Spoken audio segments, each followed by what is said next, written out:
All right. Welcome to Auto Dealer Live.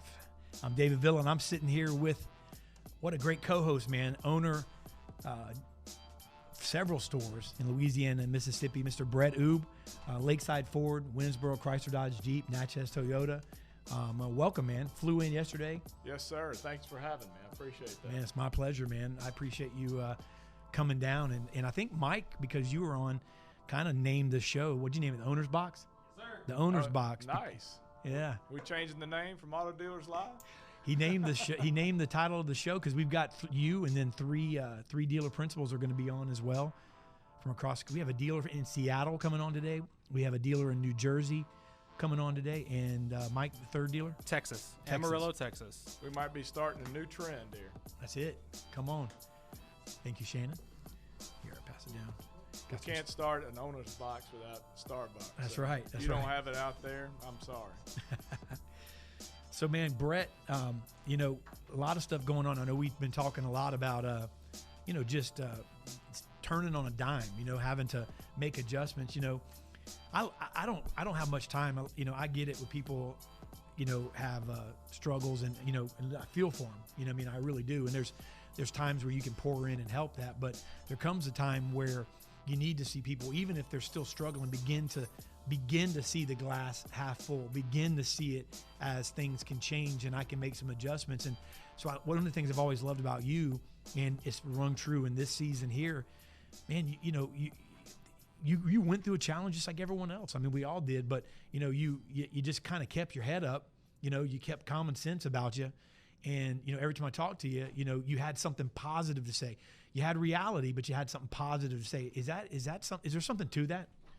To me, you know, if we're talking about this last crisis that we're, you know, I guess we're currently in still, but I mean, early on, what I felt like I had to do was I had to sit down and define what reality was. And so I had to get my news from outside of CNN and Fox and all of the regular channels and go read the regulatory authority stuff, read the WHO, read the CDC, determine make sure that we weren't putting people's health at risk by working.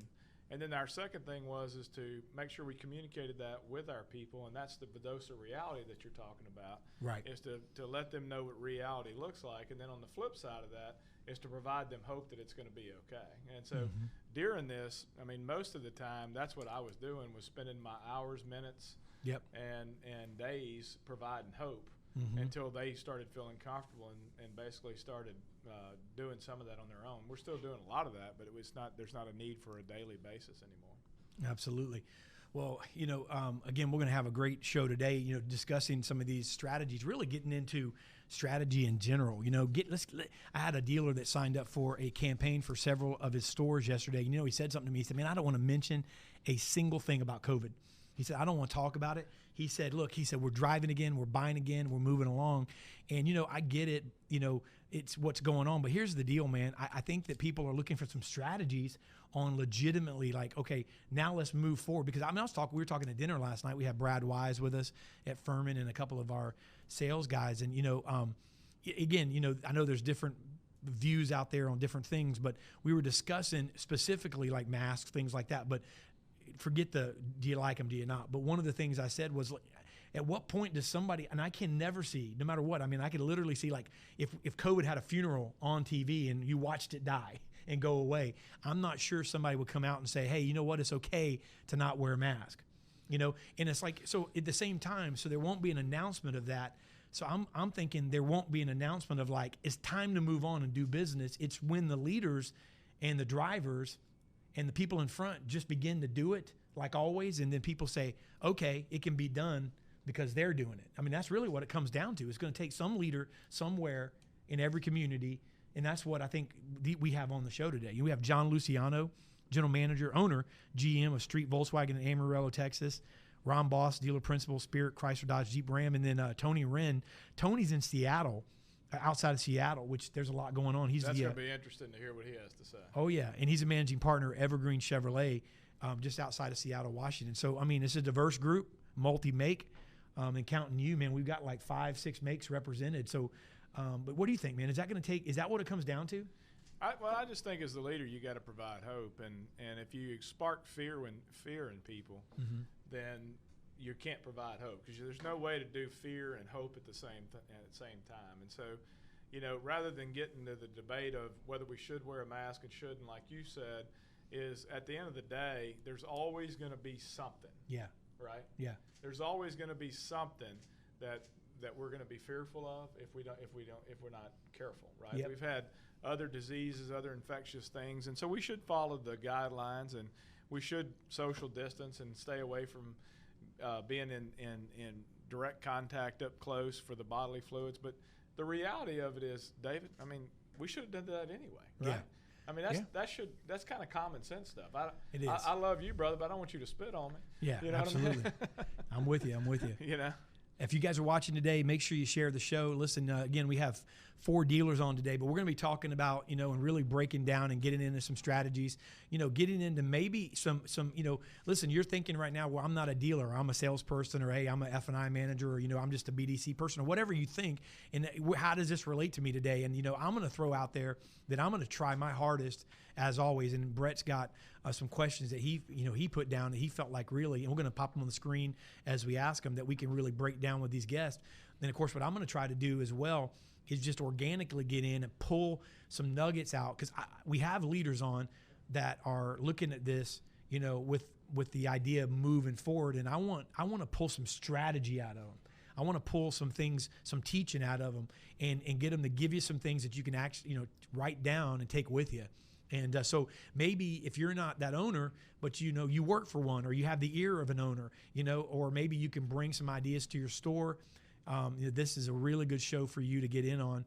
And what would you think? I mean, if some of your team, I know your team's watching this, but some of your team's watching this, why should someone that's not a dealer watch this? But why do they need to hear this, you think?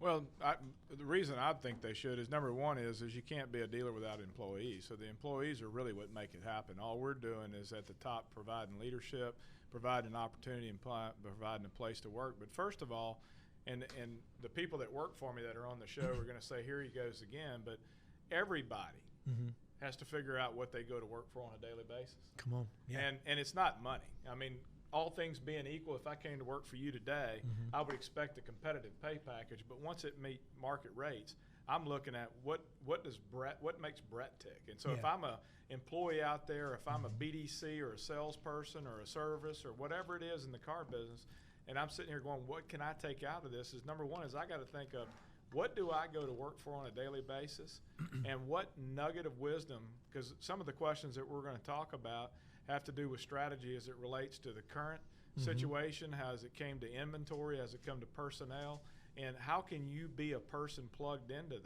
that adds value to that leadership team, right? So that when you figure out what you go to work for, you're setting yourself up for the next level. Like the stuff that I learned 10 years ago is what got me through what we did recently. Does that make sense? Yeah, absolutely. You hit it on the head. I say this all the time to my guys here and anywhere I go to speak. I mean, no matter what, if I'm speaking to pretty much most of the groups of sales leadership, it always kind of comes down to this, because I think your why, your it, is a big deal.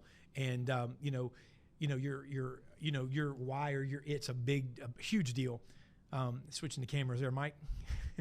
We're out a guy today, so I got. Hey, we're out. I'm playing producer. Okay. I'm playing producer / camera switcher, and so we're out Ezra today. But I often say, Brett, or I always say your why, because look, I use like Tiger Woods or people like that as an example. People that have amount of money that they can do anything they want with. I mean, anything. I mean, if you're worth $1 billion, what can't you buy? Let's just think of most expensive things that that limit people from buying. You have homes, cars, shopping. I mean, tell me what you can't buy if you're worth that much money. So the man doesn't play for money. He plays for what? And I think that your why matters. And Well, John Maxwell says it best. Money will never buy you happiness. Money buys you options. Nice.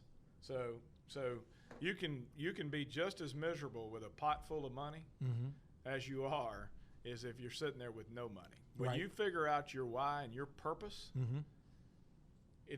they have people that figured out their why and their purpose that make very little income, but they wake up every morning excited to go do what they're doing. I'm talking about outside of the auto industry and in all industries, but they wake up excited to go do what they're doing because they're triggering that purpose. So when you trigger that purpose in your mind and you get excited about that purpose, it's almost impossible to steal the joy. We were having that discussion earlier today, and we were talking about church leaders.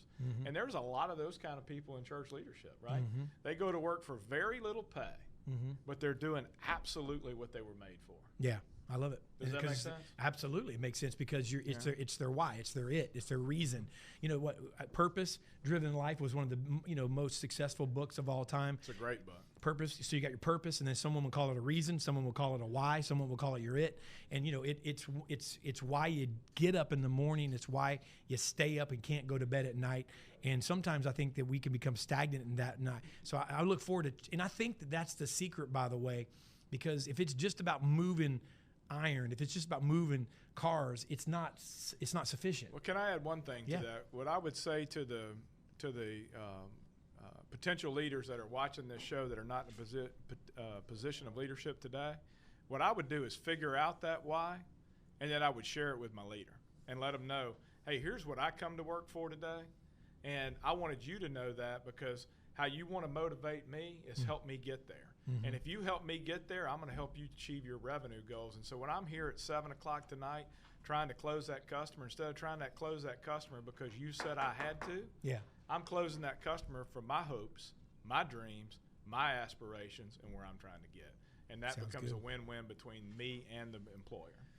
Awesome. Well, hey, listen, don't go anywhere. We're going to be right back, and I see them already coming on Skype here as we speak. We're going to run to a quick commercial, but when we come back, this is who we have on today. We have Ron Baus, dealer principal of Spirit Chrysler Dodge Jeep Ram. We have John Luciano. He's the owner of Street Volkswagen in Amarillo, Texas. And then we have Tony Wren. Tony is the managing partner of Evergreen Chevrolet in Seattle, Washington, all over the country. 3 incredibly strong car guys. And, of course, Brett Oubre here co-hosting with me, owns 3 stores. So I think we're qualified to talk about what we're going to talk about today. We just need you guys to share it, and so that your friends can take advantage of this. And we're going to be right back in about 90 seconds. I'm just putting this mic on, guys, and going to try something here. This is off the cuff. All right, so while I'm sitting here, the marketing team pulled up Facebook, and so we have Facebook events going on. I'm going to let you sit there in real time and watch as comments come in. Check this out. These are people responding. Okay. They responded to me, yes. We're just going to keep the camera here for a second and watch what happens. Can't today, how about tomorrow? That's with a dealership in Texas. These are people responding to the ads as we speak. A minute ago, there were 15 or 20 of them just lined up one after the other. There's another one. I think I have an appointment for Friday, but if not, schedule me, please. That's one of Randall Reese. There's another one. Hugo Perez says, I'm good. I was just checking out the post. I think I'm going to keep what I have. Okay, that's all right. He still responded.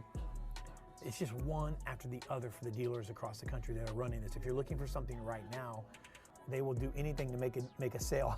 Yes, we will. Hey, I like the used 2018 F-250, and the only thing I could trade in was a 2000 Ford Ranger. There's a person for Baird Dodge. This is Toothman Ford. This is Malloy Toyota. This is Baird pre-owned. This person said yes, they're responding to the BDC. Just get a quick shot, but that's just some of the people taking the appointments. There you go, Ez. These are people answering. Did you get my info? Person impatiently asking for one of the Randall resources. Did you get my info? How about this one? I can't get a loan through One Main. I'd say it's a long shot. Call me. Malloy Ford. I mean, these are just people commenting off the ads over and over. Look at this. This person's giving their address because they have an appointment. We're going to send them in. You guys have just watched this live. So let me just give you a little feedback really quick. We're doing Facebook events with a very, very specific message. It's not Facebook, just a Facebook event. There's a very specific message. We're signing up stores left and right. One of our stores started Friday morning, this past Friday, today's Monday. We walked in today, over 1,500 people had commented and or sent a direct message. These are people that are responding over and over. Look, we're just one more time here, just so you know, this is just live. Person giving their address. All right, here's another one here. Person from Malloy Toyota, they're answering a question. They're saying no.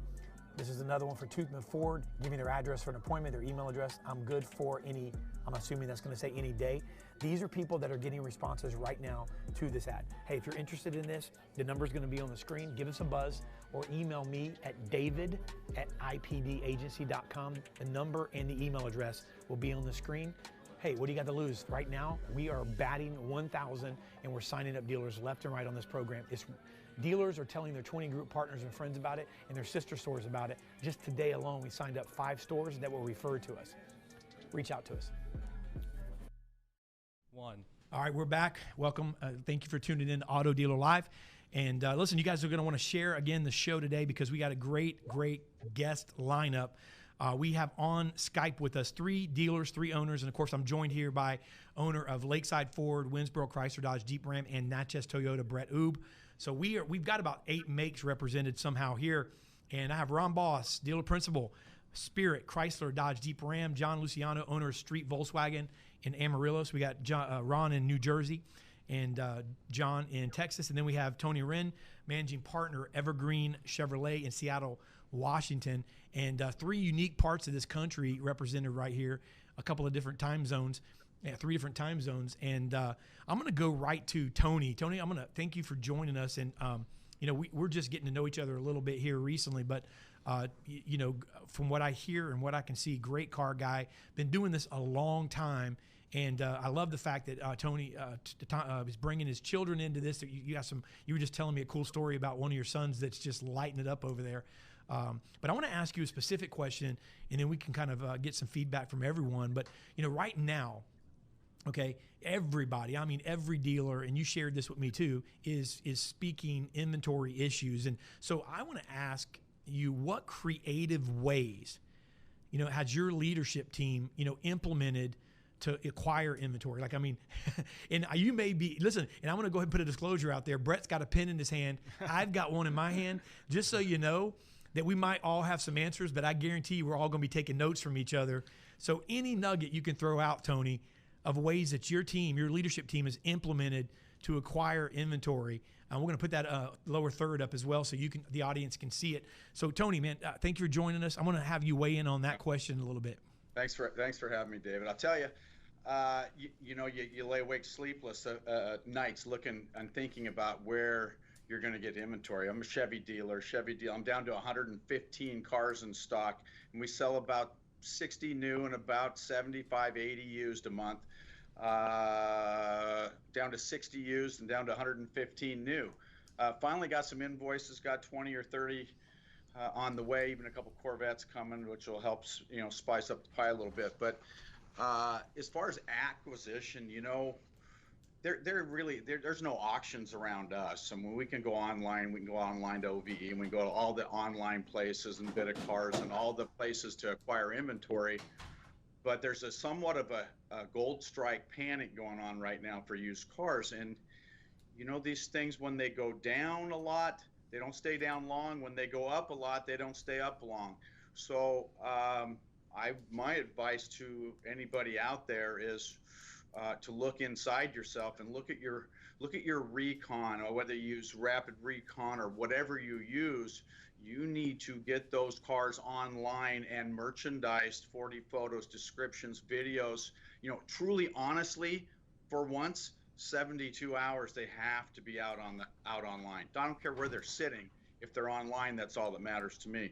I sat here with I got 3 kids that are all 15 years in the business. One of them's a little younger, so 10 years. But one's used car manager, and one's he was a finance. I put him in SpyFi and secondary for a while, and then he went back selling cars and sold 30-some cars and didn't want to go back doing anything else. And coming out of this COVID thing, we've changed a few things, and I've cut a lot of expense, good or bad. We're still getting a feel, but I'm really happy with the results so far. We're tremendous internet traffic. For us, we average about 700 leads. We're up over 1,000 leads with less people.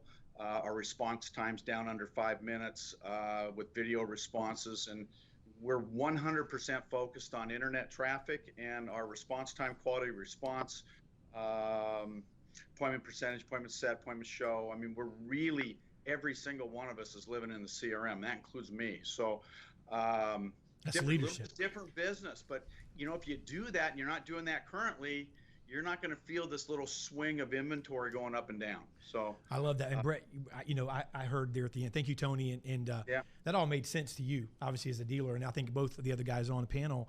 But I mean, I heard leadership there as well, because he said, we're living in the CRM, and he said that includes me. Mm-hmm. And I said, the little thing that we always talk about, you can't manage you can't measure what you don't manage. I think what Tony, and to Tony's point is that, and I think all of us, if we talk to Ron and we talk to John, I think all of us are doing things now. I watched you today. We're all doing things now that we weren't doing before, not because we were neglecting. It was just a different economy. And now, when it feels like there might be a little rock, what I always said, that if there's a little rock, to use an airplane term, I'm gonna jump in the cockpit pit, grab the sticks, and see why we're in rough air. If that makes sense. I'm gonna sit by you while you do that, because I'm not gonna. You're the difference in you and I is you're a pilot. Yeah. So I'll be the guy that you be grabbing them from. Hey, thank you, Tony. And, I guess, I know we have some other questions, but, I mean, let's get one other take, and maybe one of you guys, I mean, does John or Ron, I mean, both, but, I mean, does one of you guys really feel passionate about, that question? I mean, something that you've implemented, your team's implemented. I love the fact that we're also talking to, I'm not really sure 100% with John. I know Ron, one of his senior managers there, is really incredible at what he does. But I know, Ron, you have some family as well. So your leadership team consists of some family, your brother, and then, of course, your sister-in-law. And so, does anybody else have something to weigh in on as far as creativity or maybe something unique? I was talking to Keith Baird yesterday, owner of, we tried to get him on as well today. He has 8 stores. Something he said is unique, and I think somebody talked about this a couple weeks ago. He just bought, he said, 100 cars from Enterprise. So, I mean, there's creative ways to acquire inventory. So one of you guys, do you have, Ron or John, have something hot to weigh in with that? So Dave, this is kind of interesting. We went back and looked at lease returns. And what's interesting in our area is, talk about an opportunity you fell into. We have a couple of dealers that, in our area are competitors that just said, no, we're not taking lease returns. So the people are calling us, we're grounding the cars. And listen, we're grabbing lease returns that 30 days ago, 45 days ago, were $4,000 or $5,000 more. In fact, I grabbed one car. I just bought my daughter a car. Like literally, it was a little Compass. It was off lease, and I'm looking at this thing. I'm like, you know what? It's time to upgrade her. But just it's like stuff like that. We buy cars.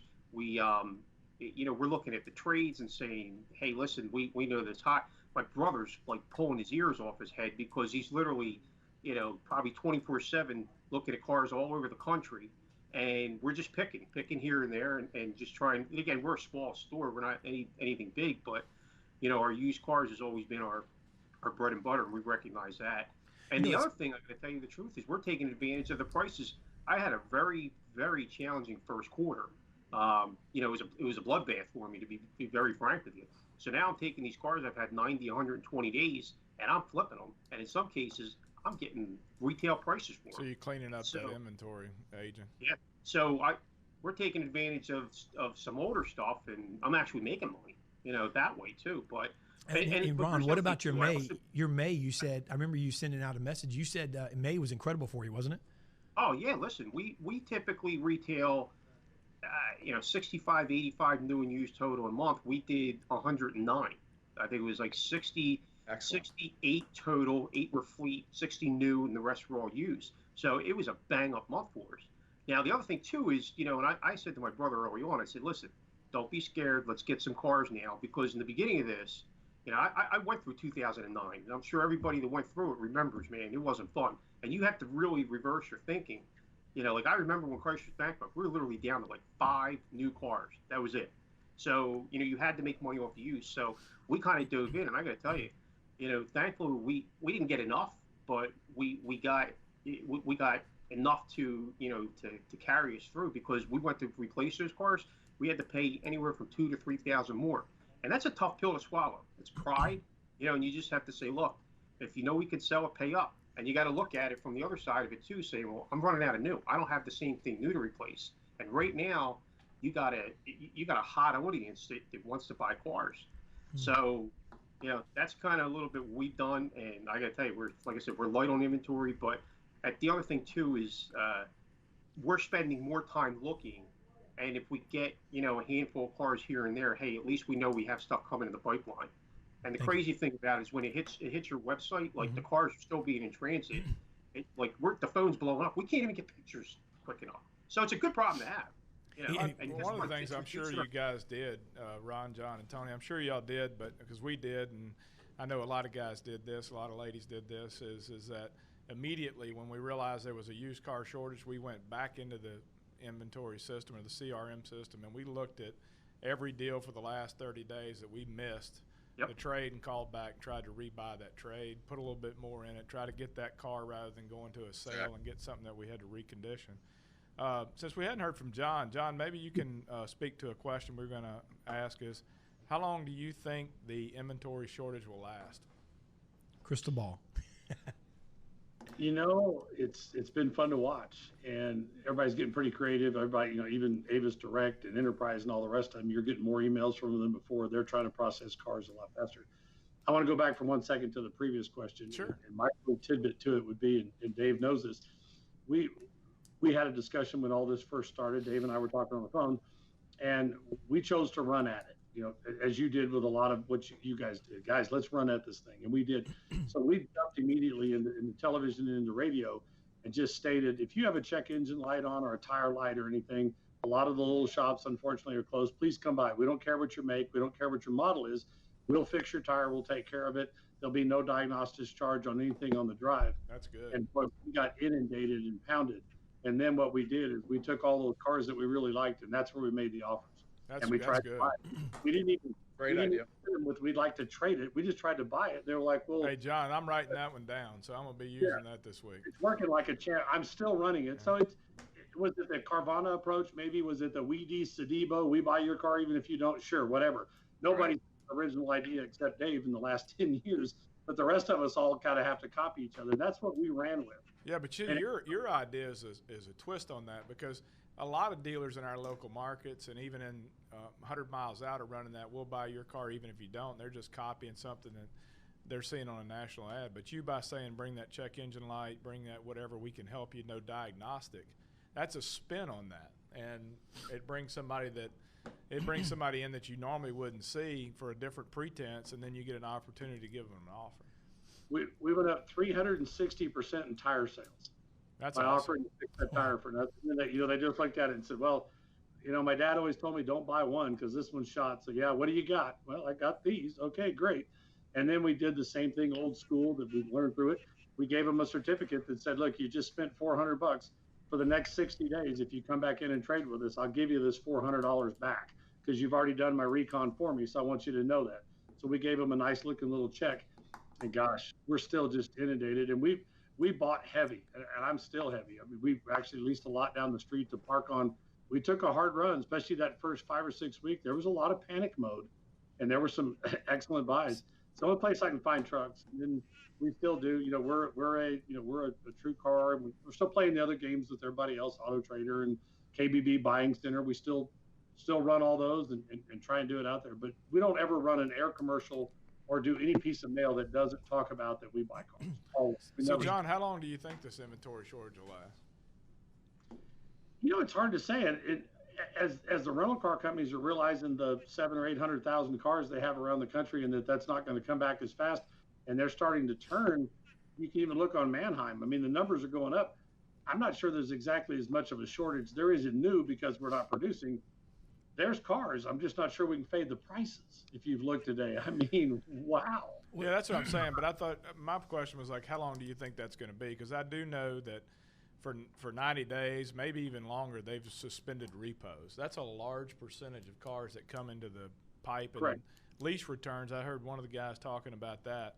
That's been a very, very slow rate is the lease returns that are coming to the market. There's still auctions where there's thousands of cars that are sitting there that are not operating.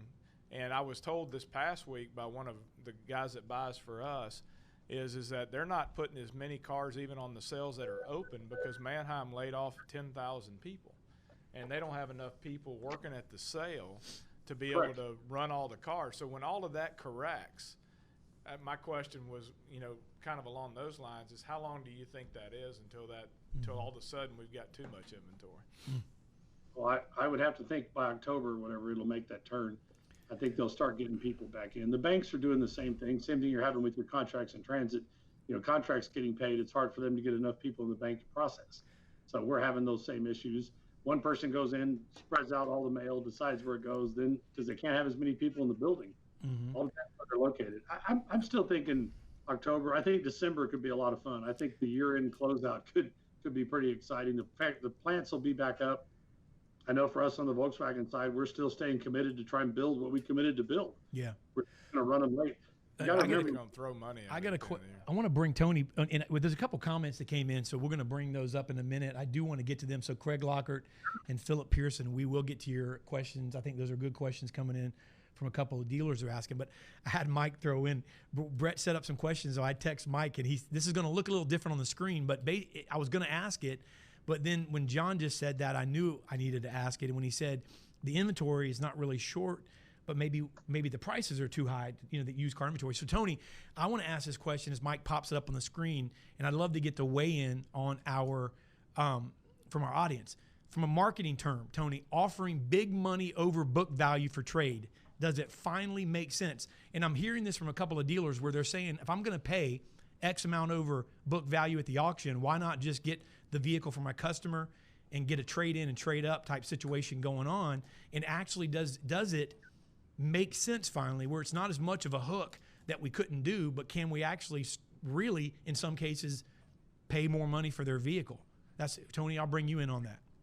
Boy, there's no question we can always pay more money for a customer's vehicle. The best buys are on our trades, always has been. So, that's never, I don't know that that's going to change. What we have to do internally is look at it a little different. If you miss a deal, you as the GM dealer or GSM or however big the store is, from my perspective, I need to know every deal we miss on a trade. Yep. And when I miss a deal on a trade, it breaks my heart. You can't afford to. We're kind of on the east side of Seattle. Every deal breaks our heart. All the money is and all this stuff. So we got a high dollar area that we're in, and the trades are so friggin' nice that the auction calls us 8 times a day to get our beaters because they want to run our beaters first because they're the nicest beaters, right? So, I'm trying to keep everything that has a life left in it, doesn't slip, doesn't knock, does lights, and it's safe, and I can wake up the next day if I roll it down the street. We're keeping everything number one. But the thing, you have plenty of opportunities, at least we do, where egos get in the way of making car deals. And if you just look internally at your people, who's put numbers on trades? Are we inspecting those numbers every single day? Do we really know what we are missing? And make those improvements first. In the meantime, why this goes up and down. Right now it's up, market's way up. How long is that going to last? Not very long. Now, we had some interesting news today from the north side of the United States that the USMCA goes into effect June 26th with potential of a 25% tariff on imports from Canada. Probably doesn't mean much to you guys, but to us, our auctions are 30% Canadian. Yeah. In other words, the product coming down because of the exchange for 20 years has been 30% Canadian. Right. There's Canadian companies that have built warehouses all around Manheim here in Seattle. Yeah, so, I met a guy at NADA this year that has a used car lot in Salt Lake, and that's all he does is sell Canadian vehicles there, and he's selling like $200-300 a month. You can't. First of all, you can't help it, and it doesn't really matter. They're not built in Canada. So this big conception that they don't build them there? I didn't know that. Right. They're U.S. cars that go to Canada and come back across for the exchange. Oh wow. So, you can buy Canadian-built cars, but that's not what's coming across. The trucks are all U.S. trucks, and they flip out the odometer. Most of them, you just push a button, it flips it over to miles, and they sit at the border for 30 days in inspection, and they come across. But if there's a 25% tariff on Canadian cars coming down starting next week, it's going to create another spike in everything's going to go up because the shortage is down. So it's just 101 economics. So we're a little concerned about that. So here again, it gets back to I got to get the new cars in here, and then they're running 3 shifts at General Motors for Silverado. So I mean, I got to get these Silverado trucks in here. We got to turn them fast, and we got to get the trades. I mean, we work as a General Motors store, other than Corvette. We work specifically for trades. That's what I work for. So we work for accessories, F&I, and trades. And the trade's the most important quotient right now, and you can't afford to miss one. So if an appraisal goes by and it's a no close on your board, some ding should go off on your phone so you know what we missed, because it's important right now. You can't miss a trade. You just can't. Okay. Thank you, Tony. All right. Does anybody else want to weigh in on that particular question before we go on to another one? Well said, Tony. We're going to ask a question out there. Why don't we bring Ron back up and ask Ron, what opportunities do you think that we can seize on during this current environment? Well, for me, the opportunity that I saw was, looking at your expenses and looking and seeing and saying, what do we really need? Do we not need? And I think that, sometimes as a dealer and managers, we sometimes get talked into a lot of things that we feel like they're like our safety cushions. So, when this happens, the first thing you have to look in, is your expenses and take a look and see how can you have to make cuts and stuff. What we found is that, listen, we had a record month last month. We were closed earlier. We were less staffed per se. I mean, I had salespeople. I was fortunate because I had salespeople that could take it from, to shake hands to close deals. And so, all of a sudden things really got like, people realized this is real. And listen, my brother and I made sure we were probably the first ones in and the last ones to leave. And sometimes, you just have to go around and just checking your employees, how you guys doing. This, a lot of this stuff was really a lot of uncertainty. But again, I still relate to the experience that, I had in 2009 when things crashed. I think that going through that and today really prepared me for, a lot of things as to, how to react. So you're saying it made you a better operator is what you're saying? Oh, yeah. Let's face it. I mean, if you look upset or fearful, well, what do you think your team's going to look like? You just got to put the brave face on, and it is what it is. It's not, I feel like, listen, I didn't ever go through the Cuban Missile Crisis, but I can only imagine what it was like for, 10 days with the president, like that kind of thing. But yeah, I mean, it was, and the craziest thing I can always say for myself is that this was probably one of the best learning experiences, and moving forward, being that much more in tune with, our expenses, our inventory levels, things like that. And I think that, like I said, we're not so good now. Like I said, when we're up in the Northeast, there's still, like, restaurants are still slowly getting back open. There's a lot of, like, parts 2, 3 states away that look relatively normal. Right. Our part of the country is still, like you still need the mask. Like you can't go into a building without a mask, that kind of stuff. So. What part of the country are you in? Because it's not written on my sheet. That's the only reason I'm asking. What's that? What part of the country are you in? So we're in New Jersey, but I'm southern New Jersey, but I'm literally, I don't know, 2.5 hours to New York. So Y'all North still pretty locked down there? What's that? Is the economy still pretty locked down there? I mean, it's open, but restaurants literally on Monday just open for outside dining only. So not every restaurant has an outside patio. Now, a lot of restaurants were doing takeout. Malls, things like that, but stores that were deemed whatever not necessary were closed. So the gyms are still closed, things like that. So it's up here, it still doesn't look like fully normal, per se. And so but we when this we were closed down for about 10 days in the beginning. Then we were open strictly by appointment, and we had the right deals outside on the trunks of cars. We had to get creative and said, like right in the, in the service area, people couldn't even be in the showroom. Then they went to appointment only. So then we have, and I liked about appointment only, the people that actually took the time to make the appointment, you had like a 80-90% shot of just making a deal because they were the real the deal. Yeah, they showed up. They were ready to go. Yeah, so I think, and when they lifted the ban for appointment only, I was like, to be honest, I was slightly disappointed only because now people are just walking around the lot, and you know how hard it was to look in the lot and say, well, I can't engage with them. I have to. You have an appointment and make an appointment. But we were able to.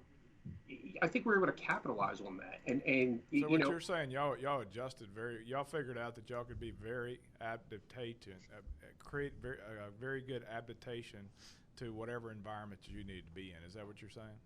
Yeah, and I will tell you that, listen, it doesn't come without some fighting, and when I say fighting, not like it's just, you can put a set of rules in front of 3 people, and 3 people can read it differently. Mm-hmm. Okay. My position in the dealership is, even though I'm the dealer principal, I just try to make sure I'm not getting sued. I'm not going to, all this other stuff. And, managers, God bless them, they want to put every deal together and they want to do it. I'm like, I remember the first couple of days, somebody walked in like, I want to buy a car. I'm like, whoa, time out. Like, it's the craziest thing. Like, mm-hmm. I'm trying to make sure that we are protected. I want to do business too. Yeah. But, we would have people come in and not have an appointment. We'd have to make them get an appointment. They would get flustered and they would leave. And my staff would leave. And I said, listen, time me out a second. I says, you don't know if that's somebody undercover and they're sending you in just so you can get fines. And next time, send them to me. I'll just send you a spiff and I'll deliver them.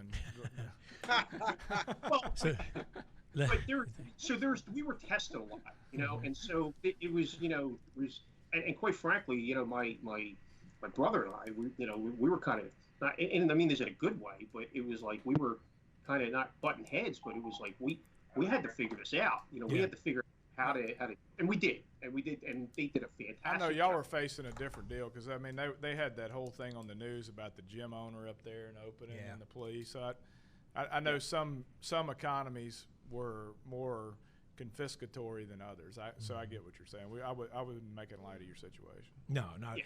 So we got a question for John. We got time for a question. Go to John, and then we're going to do a Brett can throw out one question that we can round robin and give every one of you guys a closing remark on that. So we'll go to John, then we'll go to Brett to do a round robin where we can have all 3 of you guys answer one more before we let you guys get out of here. So John, I got a question for you regarding leadership. I know you're a big leader. Very, very, very good leader. I've been around you a lot, and we talked about this. And what have you done as a leadership team, to inspire hope in your employees? That was a question that we're asked a lot. To believe it or not, matter of fact, someone else just messaged that in as well. Something similar to that. So what have you done as a leadership team or as a leader to inspire hope in your employees? Well, the first thing we did was kind of reached arms around them. We reached out and found as much of the days of no toilet paper and no sand, all the things. I didn't need them running around trying to chase that. So we found it, we bought it, we gave it away to them for nothing and had that. And then, as Ron said just a few minutes ago, it was kind of the bell to bell. I've been here every day. We came in on Sundays and worked our BDC, as Tony said. We were in it. We were talking about it. We were making those calls. Some people in the beginning just weren't comfortable coming in. They were wanting to work from home, and we were still trying to figure that out. So during these last 3 months, I've changed oil. I've washed cars. Get out there and get right beside them. I mean, it's what it is. If I stood up, I mean, I've been in jeans now for probably 90 days, because the first 3 weeks or whatever, I ruined every good pair of slacks I had, because that, as I told you, we ran those commercials, and within an hour of that thing hitting the air, we were smothered with people not anywhere to get a check engine light check. What's wrong with my car? So I was diagnosing cars, jumping in the middle, writing paper. It's the same leadership as always, right? You can lead and they'll follow, or you can command or tell them to do something. It's not going to happen, right? It's that hands-on approach, letting them know that nothing's too small for you to do. I've sat on the phone, and when the phone operator wasn't able to make it in, hey, you know what, guys? I got to answer the phones right now. I'll get to you in a minute. But this has got to happen. Well, when they see you do that, they realize, hey, it's going to be okay. This is pretty committed. That's good. And I get here every single day. I haven't missed a day, and pretty much open the door, lock the door, as Ron said. It's what they needed to see. And then that's where the belief comes from. And, hey, you know what? It's going to be okay, man. I mean, the boss is here. How bad could it be, right? He's not running from it. So let's see where it goes. It's good. That's good stuff. It's good stuff. What question you want to throw out for all three of them to weigh in on? At the last, let's talk about what kind of personnel challenges you guys have had as it relates to ramping back up. I know we were talking to the guy in New Jersey, and they were closed for a while, and I think the gentleman in Seattle was closed for a while. I'm not sure about Texas. I think they were like us and stayed open the whole time. But what personnel challenges as it relates to ramping back up have you had, and how'd you solve that? Go to Tony first. Yep. Okay. Well, Seattle was, kind of the original hotbed, with Kirkland just a couple miles north of us, where the first case was found. So the place was really shut down on March 25th, and we didn't know when we were going to reopen. And about a week later, I got a hold of my kids, all three of them. I said, you guys are going to start splitting time in here, just helping me. I'm not paying you. You're just going to come in and help. So I got everybody back my kids back in the store. To the basics. And we turned on leads. We got everything going. We started taking leads. They taught me how to use my handheld CRM, so I can, blister them from home and all this other stuff. And we sat and worked leads, forever, right? And I didn't get to bring people back till May 12th. Wow. May 12th. So what was it? 6 weeks later, right? In those 6 weeks, the three of us, so we sold 53 cars, the three of us, by appointment only, essential job with no other means of transportation, right? That was the rule. So we ended up delivering 53 cars. So not bad for three old guys, right? That with no other help. But what I found, to answer your question directly, here's what I found out. I found out that we had too many chiefs and I had too many people. I had a couple sales managers. I got two F&I, two sales managers, 120 cars a month, 130 cars a month, 150, 199 all-time record, that kind of thing. But our store is really 120, 125 car a month store, right? And, two desk managers, a used car guy, two F&I managers. And when they were all gone and we sold 50 cars with none of those people, I'm going, well, maybe there's a different way to structure the store. And so I'm kind of going out on a limb here, and maybe I told David a little bit over the phone. We've talked the one time, but I shut this big office down. This is a great big office. We have a production studio over here. I do videos every day for Facebook and all this other junk. But I moved out of here, took the computer out of here, went back out to the desk, didn't hire my two desk managers back, let one finance guy go, let my 30-plus unit month kid finance his own deals, and then he's doing deals for 4 other people. So last month he sold 33 cars and financed 40 of them at $1,600 a copy or something. So I'm coming to the conclusion that if I have 200, if I have 120 deals and 20 of those are special FI handled separately, I have 50 car deals for two F&I guys or a piece. That's 2 deals a day. So I'm getting an hour and a half a day out of $200,000, $150,000 guys. Same thing holds true for two desk managers. So there's got to be a different way. So right now we're in the process. We're pacing for about 140 cars, about 80 used. I'm sitting at the desk, but I'm not desking any deals. My two F&I guys are desking deals. They're selling cars. They're papering the deals. We're limiting customers to 30 minutes in the store. Everything's done online by appointment basis. And we close at 7. We used to close at 9. We're not open on Sundays. I'm doing it with half the people. And honestly, I think I'm going to get the job done, and it'll be much more profitable. Can I stick with this plan?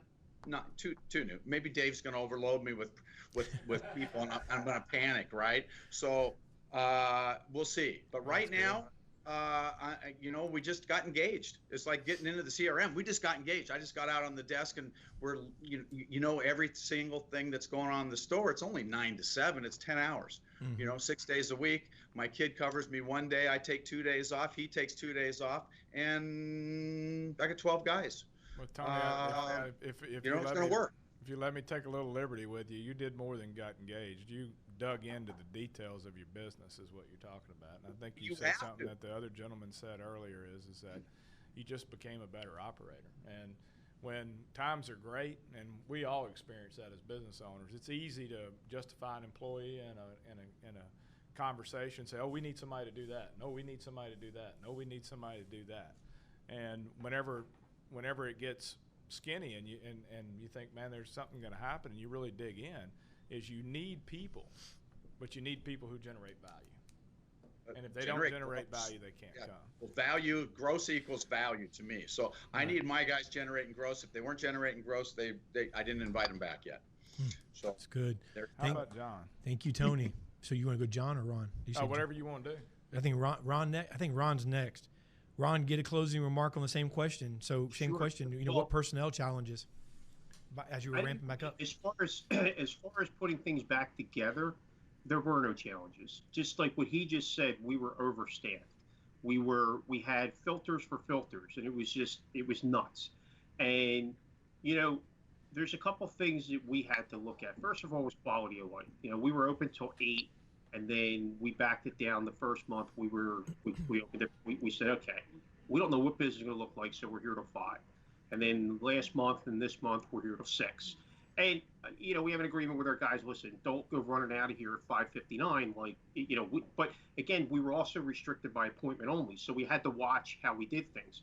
So there was, the other thing I wanted to point out is, look, we can't think months ahead and worry about everything, because we're still under this executive order in New Jersey, and I'm sure most states have to follow certain guidelines. So let's just deal with 1 week, 1 month at a time, and then see how it goes. To your point, now for the month of April, I would have been shocked if we sold like 20 cars and we sold 31, because we had no idea what to expect. I did that with 2 salespeople and my brother and myself, and that was pretty much it. Now the following month, we brought back a couple more salespeople, and in fact, even our BDC department, I kept just a BDC manager, because he also plays a role with me in terms of with advertising and things like that. So we had to look at all of that. So he actually worked from home, very productive, and we saw that I don't need 4 BDC people. I just don't. So we in the month of May was when I brought back 1 BDC person.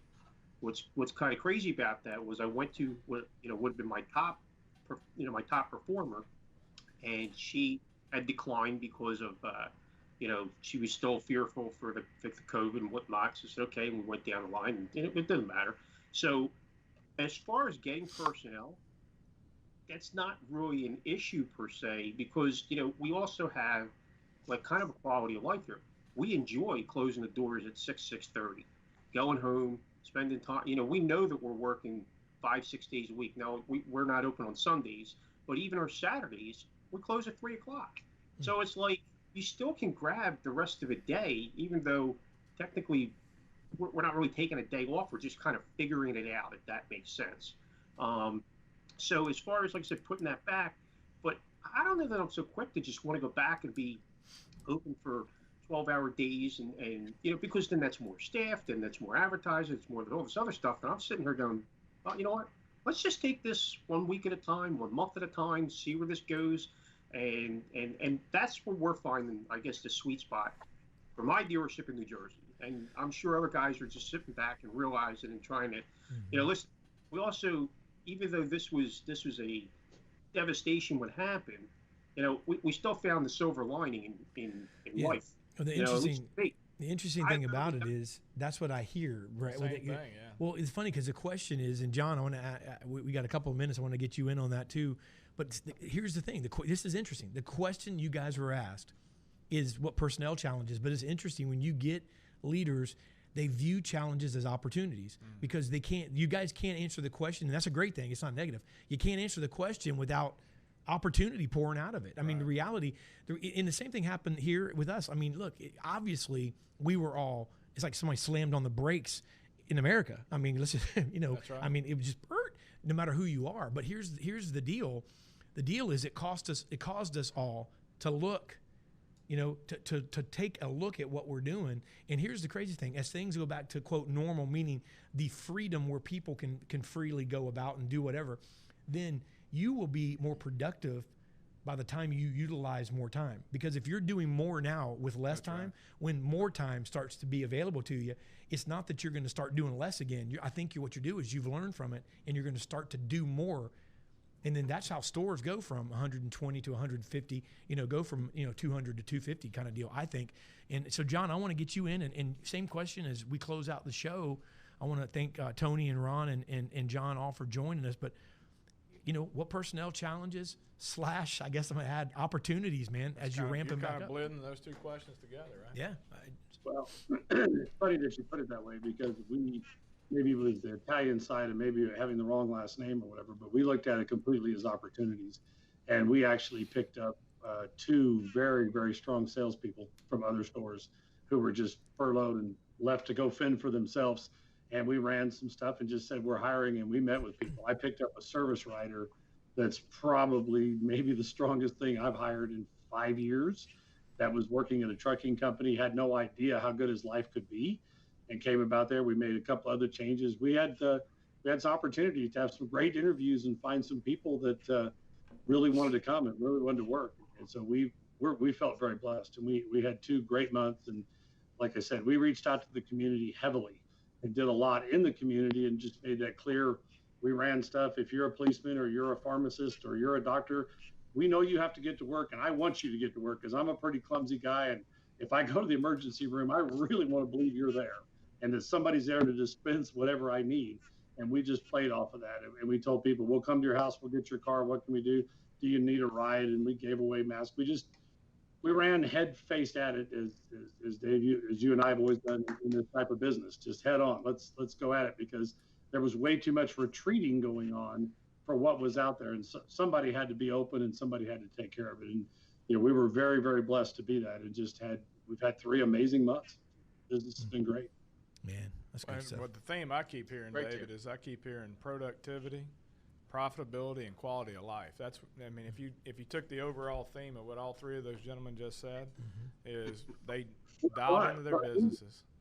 They I think what Ron is sacrilegious to the automotive industry, isn't it? Yeah. What's that? Quality of life? Quality of life? Is that what you're talking about? No, I'm just talking about getting his hours down to where he's working like a 5-day work week, and they're going home Saturday at 3. I've been in the business 41 years. I don't know if that works, but every clock I have doesn't have those hours on it. Well, you have to send me that clock, because I'm pretty damn impressed. Well, listen, I'll tell you this. Like I said, we proved it, and we did more. It's the craziest thing, and just we capitalized on these opportunities. And you know what? I can't explain it. Listen, I grew up in this business. I remember working 99 6 days a week. I did the hours, and things. So I trust me. And you cringe, because you have to make a decision and say, what's my competition doing? I don't want to miss something. And you know what? But so your competition was closed too. The key point there is that in Amarillo, everybody was open. So, you couldn't really do that, because if you did that, your market share was going to somebody down the street. Because what we did is we kept normal hours, and our competitors went to reduced hours. And I'm thinking, well, what's the difference? If you were exposed half the day, what's the difference if you're exposed all day, right? Mm-hmm. So if we're going to be open, we need to keep our foot on the gas. But you could do that in New Jersey, because people in New Jersey, they were all closing early. Yeah. Or they weren't open at all, so you had a competitive advantage. But when that thing opens back up and everybody's back to 7, 8 o'clock, you're going to be giving away those car deals between 3 and 8. Right. So, well, awesome. Well, listen, this is a probably one of the best dialogues we've had in a long time. And I want to thank all 3 of you for coming on, Ron Baus, John Luciano, Tony Wren. Just incredible feedback from 3 completely unique perspectives, but yet somehow, it all came together, because I think you guys all have some similar values and share a lot of the same some of the same DNA on the car business. So I want to thank you guys for joining us, and hope you guys have a strong close to June, and looking forward to a great summer in the car business. Thank you guys very much. Thank you, gentlemen. Enjoyed it, guys. Thanks for having me. Good luck, guys. Good luck, guys. So, Brett, man, thanks for coming on. Man, I appreciate you having me. This has been a kick in the tail here. Come back, man. I will. Let's do this thing, because it's been a great conversation. And by the way, hey, if you guys can't tell, Brett added a lot of detail to the show that I think helped it out a lot. Mike, it did help it out a lot. I think it gave it a great. You know what? I'm not known for my detail. Hey, man, we might make a good team here, Dave. I just wing it. But you know what, man? I think detail is good. So hey, thank you guys for watching. I want to thank Brett Oubre. Great operator, 3 stores, and you know what? Killing it, man. Like so you've been doing it. So I'm encouraged and inspired by what you do, man. So hey, I appreciate you bringing me on. There was one thing I read in the show notes that Craig Lockard put in there, and he put reverse thing. Yeah, about the reverse. But the reason why I wanted to bring it up is because one of my general managers started doing that because we were looking for new car inventory, and he was pounding the desk managers to call and other dealers to get inventory. We weren't getting any. And he started spiffing 2 of the salespeople to call dealers, and in 2 days we got 30 units out of. So is that the question? So I didn't understand the question because that was I was a little ignorant on that. He said, Craig said, are dealers, quote, reverse commissioning salespeople on buying a car? Right. What he meant by buying used cars or buying, in our case, we were trying to find new car inventory. Okay. And so we had plenty of used car inventory. We needed some new car inventory at the CDJR store. And the general manager and I kept talking about it, and I kept saying, hey, man, we got to get inventory. And he said he was having the managers call. Well, he did it by himself. I didn't know. And he started spiffing 2 of the top salespeople to call other dealerships and get new car inventory.